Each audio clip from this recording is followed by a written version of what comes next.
Oke, selamat sore adik-adik semua. Masih semangat ya? Coba lambaikan dulu tangannya.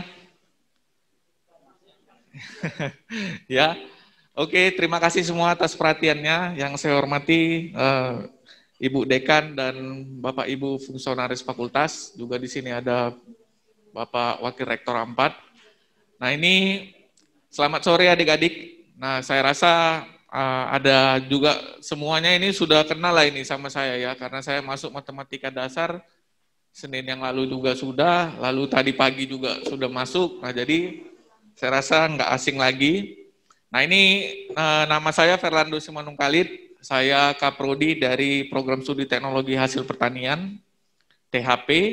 Nah jadi data terakhir yang saya tahu ada 8 orang mahasiswa THP yang sudah mendaftar ulang.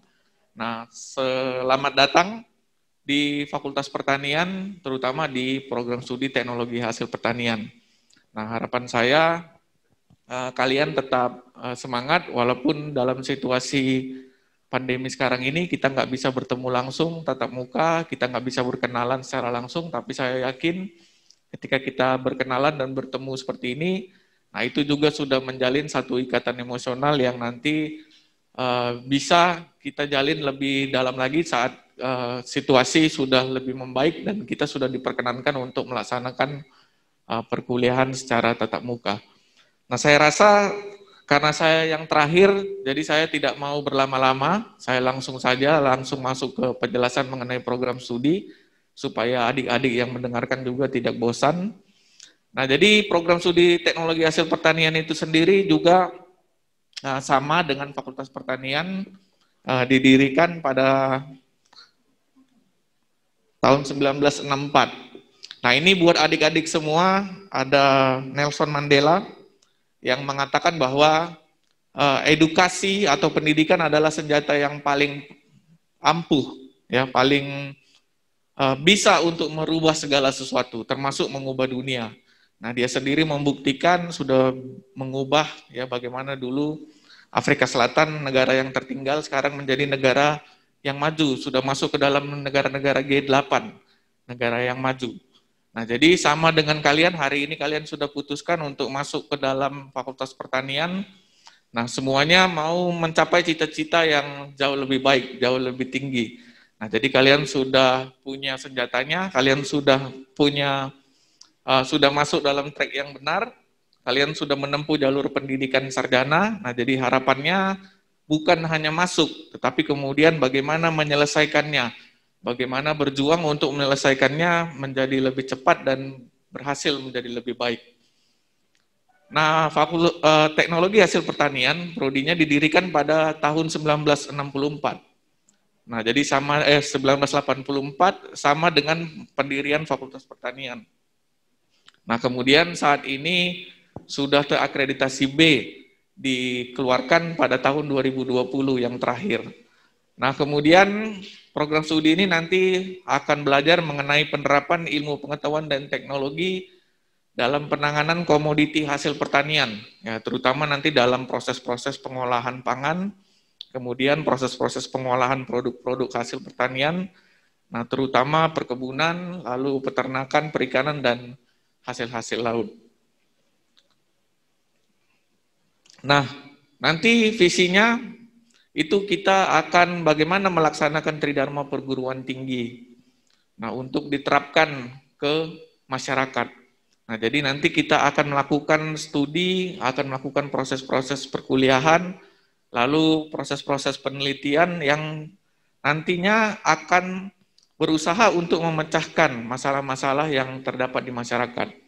Nah, jadi bagaimana menerapkan ilmu pengetahuan dan teknologi tadi kemudian dalam proses-proses pengolahan hasil pertanian yang kemudian menjadi solusi bagi permasalahan-permasalahan yang sedang dihadapi oleh masyarakat. Nah, kemudian untuk mencapai visi itu, nah kita menyelenggarakan pendidikan. Nah, jadi proses perkuliahan yang kita lakukan itu adalah misinya yang pertama. Jadi kita menyelenggarakan proses pendidikan lewat proses kuliah, lalu nanti ada proses-proses praktikum, nah kemudian penelitian-penelitian yang dilakukan. Jadi masing-masing nanti mahasiswa yang sudah masuk ketika kalian menyelesaikan studinya di program studi teknologi hasil pertanian, ada skripsinya nanti, ada penelitiannya. Nah, penelitian itu nanti juga akan mengangkat kira-kira masalah apa yang ada di masyarakat, kemudian mau diselesaikan. Nah, lalu diteliti. Nah, hasil penelitian itu kemudian akan dikembalikan ke masyarakat dalam bentuk misalnya karya ilmiah untuk kemudian dapat dipergunakan. Nah, lalu yang kedua, mengembangkan dan menerapkan iptek dalam bidang teknologi hasil pertanian. Nah, jadi setiap hari dalam proses pembelajaran kita, dalam proses studi, kemudian proses praktikumnya, kita selalu berusaha bagaimana mengembangkan ilmu pengetahuan dan teknologi ini agar kemudian menjadi lebih bermanfaat, lebih praktis, lalu lebih efisien dari sisi biaya menjadi lebih murah, kemudian lebih efektif. Dengan sumber daya yang sedikit, nah menghasilkan hasil yang sebanyak-banyaknya. Nah, lalu yang ketiga adalah menghasilkan lulusan yang berkualitas dan berkarakter. Nah, jadi pendidikan kita di sini terutama adalah pendidikan karakter, karena juga kita ada di bawah naungan gereja. Nah, jadi setiap proses perkuliahan kita sebelum pelaksanaan kuliah di pagi hari, itu biasanya dilakukan kebaktian. Nah, jadi nanti waktu sudah masuk ke kampus, nah kalian akan rasakan sendiri bagaimana suasana perkuliahan itu di Universitas HKBP Nomensen. Nah, program studi teknologi hasil pertanian itu ada beberapa bidang kajian yang kemudian menjadi fokus mata kuliah nanti dalam program studi teknologi hasil pertanian. Nah, yang pertama itu adalah fisiologi pasca panen. Nah, ini kalau adik-adik misalnya memanen hasil panen atau kemudian memanen hasil dari lahan pertanian atau kemudian peternakan, perikanan. Nah, itu pasti ada satu kendala yang kita akan hadapi, yaitu produk itu lama-lama kalau dia tidak ditangani dengan baik akan rusak, akan kemudian menurun kualitasnya. Nah, lalu bagaimana mengantisipasi supaya produk hasil panen itu tidak menurun kualitasnya atau kemudian tidak rusak dalam jangka waktu yang cepat. Nah, kita pelajarinya di dalam fisiologi pasca panen. Nah, jadi nanti mata kuliah kita juga ada yang akan terkait dengan ini, fisiologi pasca panen. Nah, lalu yang kedua, biokimia produk pertanian. Nah, nanti kita akan mempelajari bagaimana ikatan-ikatan kimia yang terdapat di dalam produk-produk hasil pertanian. Jadi bagaimana ikatan-ikatan antar molekul yang terdapat di dalam sel-sel produk pertanian itu, nah ini kemudian dipelajari di sini. Nah, yang ketiga itu adalah mikrobiologi dan bioteknologi. Nah, jadi adik-adik semua misalnya kalau sudah pernah memakan nata de coco, lalu kemudian meminum yogurt, nah itu adalah salah satu produk hasil dari bioteknologi. Jadi bagaimana menerapkan mikroba yang baik kemudian untuk menghasilkan pangan. Nah, mikrobanya itu dipelajari dalam mikrobiologi, lalu bagaimana penggunaannya itu kemudian dipelajari dalam bioteknologi. Nah, jadi nanti mata kuliah kita juga ada yang akan berkaitan dengan itu. Nah, kemudian yang keempat, teknologi pengolahan pangan dan hasil pertanian. Nah, ini dia namanya juga kita teknologi hasil pertanian. Nah, jadi banyak mata kuliah kita yang akan berhubungan dengan teknologi pengolahan pangan dan hasil pertanian ini.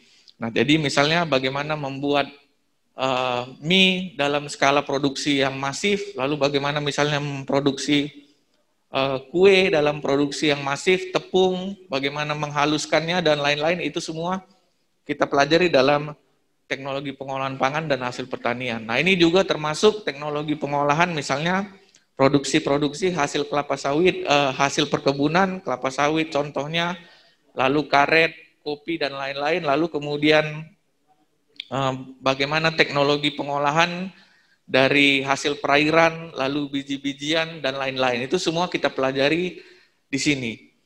Nah, kemudian yang kelima itu adalah teknologi pengawetan pangan dan hasil pertanian. Nah, dari judulnya aja, ini kita udah tahu bahwa yang kita pelajari nanti adalah bagaimana teknologi-teknologi pengawetan. Nah, jadi bagaimana memperpanjang masa simpan supaya produk-produk hasil pertanian yang tadi sudah dipanen itu tidak cepat rusak.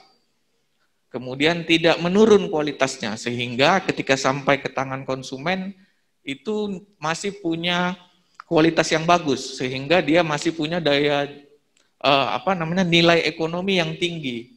Nah, masih tetap nilainya. Jadi tidak turun. Nah, itu kita akan pelajari di dalam teknologi pengawetan pangan dan hasil pertanian. Nah, lalu yang keenam ada teknologi pengemasan dan penyimpanan. Nah, ini kalau kalian misalnya jalan-jalan ke supermarket, kan pasti produk minuman-minuman, produk susu, produk yogurt, produk buah, itu kenapa disimpannya dalam lemari pendingin. Lalu kenapa misalnya seperti roti, crackers, coklat, itu disimpannya di dalam lemari yang tidak memakai pendingin. Nah, kenapa itu dilakukan? Nah, tentu ada perlakuan-perlakuan yang diberikan. Nah, kemudian kalau kita perhatikan kemasannya ada yang pakai kaleng, lalu ada yang pakai plastik, lalu misalnya ada yang pakai kertas. Nah, apa bedanya? Nah, itu masing-masing kita nanti akan pelajari di teknologi pengemasan dan penyimpanan. Jadi, teknologinya ini ada banyak sekali. Jadi, kita nanti mata kuliah THP, nah akan ada yang berhubungan dengan teknologi pengemasan dan penyimpanan ini. Nah, lalu yang ketujuh, itu ada pendekatan teknik dalam pengolahan pangan dan hasil pertanian. Nah, ini nanti bagaimana misalnya otomatisasi dalam proses pengolahan pangan, bagaimana supaya pengolahan pangan itu sepenuhnya misalnya dilakukan oleh mesin. Lalu mesin-mesin itu bagaimana menggunakannya, lalu bagaimana proses-prosesnya pengolahan di dalam mesin itu, nah itu semua kita akan pelajari dalam bidang kajian pendekatan teknik dalam pengolahan pangan dan hasil pertanian. Jadi nanti ada beberapa mata kuliah di THP yang akan berkaitan dengan ini. Nah, jadi itu dia ada 7 bidang kajian di program studi THP yang mata kuliahnya nanti akan semuanya berhubungan dengan ketujuh bidang ini. Nah, jadi buat adik-adik misalnya yang nanti juga tertarik untuk melakukan penelitian atau skripsi, nah ini biasanya berkaitan dengan ketujuh bidang ini. Jadi ketujuh bidang ini bisa kalian jadikan rujukan sebagai tema daripada judul skripsinya kalian. Nah, itu tadi mengenai bidang kajian. Nah, lalu prospek lulusannya. Nah, ini setelah selesai dari program studi teknologi hasil pertanian, ada banyak sekali kira-kira prospek bidang pekerjaan yang bisa menjadi rujukan bagi lulusan setelah selesai berkuliah di program studi THP, lalu kemudian melanjutkan untuk bekerja. Nah, yang pertama itu adalah wirausaha pertanian dan pengolahan pangan. Nah, jadi nanti kalian sudah tahu sendiri bagaimana misalnya proses pengolahan daripada produk-produk pangan, lalu sudah tahu bagaimana teknologi pengemasannya, bagaimana teknologi penanganannya. Nah, ini membuka ruang buat kalian untuk melakukan usaha ya atau wirausaha. Jadi bagaimana memproduksi sesuatu, nah kemudian bagaimana memasarkannya itu kita juga akan pelajari. Nah, lalu yang kedua, industri pengolahan pangan dan hasil perkebunan. Nah, jadi banyak juga alumni-alumni kita yang bekerjanya di sektor industri pengolahan pangan. Nah, juga hasil perkebunan. Jadi ada juga yang bekerja di misalnya di pabrik kelapa sawit, lalu di pabrik pengolahan kopi. Nah, kemudian yang ketiga, asisten kebun dan asisten pengolahan. Nah, jadi ini banyak sekali yang datang sama saya mahasiswa baru, kemudian bertanya, Pak, bisa nggak kami nanti jadi asisten kebun? Nah, tentu bisa, karena nanti di semester 3 akan ada mata kuliah dasar-dasar agronomi. Nah, jadi di situ kalian akan belajar nanti bagaimana untuk membibitkan tanaman, kemudian bagaimana menumbuhkan benih, lalu bagaimana fisiologi tumbuhan secara umum itu nanti akan dipelajari di situ. Nah, lalu kemudian juga nanti ada mata kuliah pilihan yang bisa kalian pilih dari program studi IT, contohnya misalnya teknologi budidaya kelapa sawit dan karet, nah itu bisa diambil. Lalu kemudian itu bisa kalian jadikan bekal sebagai dasar pada saat nanti mau melamar untuk asisten kebun. Nah, ini saya punya banyak sekali teman yang ada dari jurusan THP, tapi kemudian bekerjanya sebagai asisten kebun atau asisten tanaman di perkebunan. Nah, lalu asisten pengolahan. Nah, ini bekerjanya di pabrik kelapa sawit. Ya, jadi asisten pengolahan di perkebunan di pabrik kelapa sawitnya. Nah, kemudian yang keempat ada konsultan, lalu fasilitator pengembangan dan pemberdayaan masyarakat. Lalu yang kelima ada dosen, pendidik dan peneliti. Nah, ini sama seperti saya dan Bapak Ibu dosen di jurusan THP. Kami juga asalnya dari program studi THP. Nah, kemudian bekerjanya sebagai dosen. Lalu pendidik, ada juga beberapa alumni kita yang kemudian menjadi guru di STM yang membidangi teknologi hasil pertanian. Nah, lalu yang terakhir itu instansi pemerintahan. Nah, ini misalnya di Kementerian Pertanian atau kemudian di dinas-dinas pertanian yang ada di daerah. Nah, itu dia untuk prospek lulusan dari program studi THP. Ya, nah jadi ini ada tokoh namanya Malcolm X. Nah, ini bilang bahwa tanpa pendidikan kamu tidak akan pergi kemanapun di dunia ini. Nah, jadi kamu sudah hari ini sudah ada di program studi THP, lalu kemudian untuk secara umum ada di Fakultas Pertanian. Nah, tetap semangat untuk belajar, tetap kemudian semangat untuk berjuang karena ya belum selesai. Artinya ketika kita masuk ya belum langsung itu kemudian menjadi sarjana. Nah, masih ada proses yang harus kita lalui untuk kemudian menempuh jenjang pendidikan kita. Nah, selesaikanlah itu dengan baik.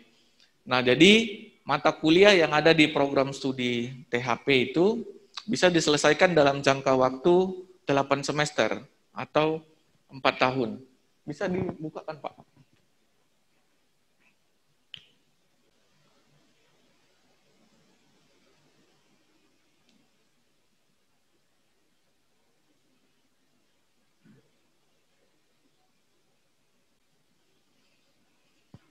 Nah, jadi ini mata kuliahnya bisa diselesaikan dalam jangka waktu 8 semester ya, atau 4 tahun. Nah, tadi saya rasa sama dengan apa yang sudah dijelaskan oleh Pak John Dixon dari Kaprodi Agribisnis sebelumnya. Nah, bahwa apa yang bisa kalian, lama waktu kalian dalam menyelesaikan studi di sebuah program studi itu bergantung dari kalian sendiri. Nah, jadi karena sistemnya adalah SKS, sistem kredit semester. Jadi total mata kuliah, total SKS untuk menyelesaikan pendidikan di program studi THP itu berkisar 147 sampai 148 SKS. Nah, jadi tadi kalau nilai kita, IP semester kita setiap semester itu bagus di atas 3,0, maka semakin banyak yang bisa kita cicil setiap semesternya. Nah, makanya setiap semester semakin banyak yang bisa kita cicil, nah makin cepat selesainya, makin cepat habisnya. Nah, jadi saya harapkan adik-adik sekalian semua di sini, ya jenjang pendidikan sarjana di program studi THP itu bisa kita selesaikan dalam waktu 4 tahun. Nah, jadi jangan khawatir bahwa ini kemudian tidak bisa selesai dalam jangka waktu di bawah 4 tahun. Nah, bisa diselesaikan. Tadi Pak John Dixon sudah menjelaskan dengan sangat rinci. Nah, jadi untuk contohnya itu ada mahasiswa THP yang bisa menyelesaikannya dalam 3,5 tahun. Nah, jadi adik-adik sekalian jangan takut bahwa kalian nanti di sini akan lama masa studinya, lalu kemudian susah dalam menempuh studinya, tidak. Ya, jadi semuanya itu bergantung pada kalian. Nah, karena mata kuliah ini semuanya sudah dirancang ya sedemikian rupa supaya kemudian bisa diselesaikan dengan jangka waktu yang 4 tahun itu. Nah, jadi ini kami juga menyusunnya sudah dengan bukan hanya ahli-ahli yang datang dari Universitas HKBP Nomensen, tapi juga diundang ahli-ahli dari universitas di Jawa. Nah, supaya juga membantu menyusun kurikulum ini, supaya kurikulum ini betul-betul adalah kurikulum yang baik. Jadi bisa kemudian diselesaikan dalam jangka waktu 4 tahun itu. Boleh dikembalikan, Pak?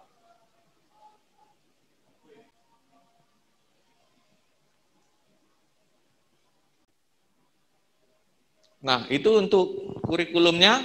Nah, jadi ini dosen THP, ya, dosen tetap di program studi THP itu ada 6 orang. Nah, saya rasa tadi sebagian dari antaranya itu sudah masuk ya, sudah diperkenalkan tadi pada saat kami perkenalan di awal. Nah, saya sendiri itu Fernando Jubelito itu adalah ketua program studi. Nah, kemudian Ibu Benika Naibaho tadi adalah Ibu Dekan di Fakultas Pertanian. Baru ada Pak Hotman Manurung. Nah, ini di belakang saya pas Pak Hotman yang tadi Wakil Dekan 2 yang menerangkan mengenai keuangan. Nah, lalu kemudian ada Ibu Rosnawita. Nah, ini juga ada di belakang yang tadi sudah menerang Wakil Dekan 1 Fakultas Pertanian yang tadi sudah menerangkan mengenai kurikulum. Nah, lalu ada Ibu Dr. Insinyur Erika Pardede. Nah, ini Ibu ini tidak bisa hadir hari ini. Kemudian ada Ibu Dr. Maria Manik. Ya, Ibu ini sudah selesai menamatkan S3-nya dari USU. Nah, ini juga tidak bisa hadir pada hari ini untuk ini kan ke kalian, tapi Ibu berdua ini nanti akan masuk ya sama kalian di mata kuliah pengantar teknologi hasil pertanian ya. Jadi masuk di sama kalian di semester awal, di semester ini. Nah, jadi kalian bisa kenal Ibu ini langsung nanti pada saat ketemu di mata kuliahnya. Nah, itu saja dari saya. Nah, saya harapkan tetap semangat, tetap antusias dalam menempuh pendidikannya di Fakultas Pertanian. Nah, jangan takut bahwa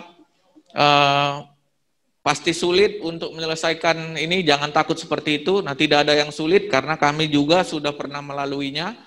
Jadi kalau kita jalankan itu sesuai dengan kita keluarkan kemampuan terbaik kita untuk menyelesaikannya, maka tadi kalian bisa selesai dalam waktu kurang dari 4 tahun. Ya, jadi tetap semangat, tetap kasih perhatian untuk kuliahnya, dan tetap jaga kesehatan. Terima kasih adik-adik.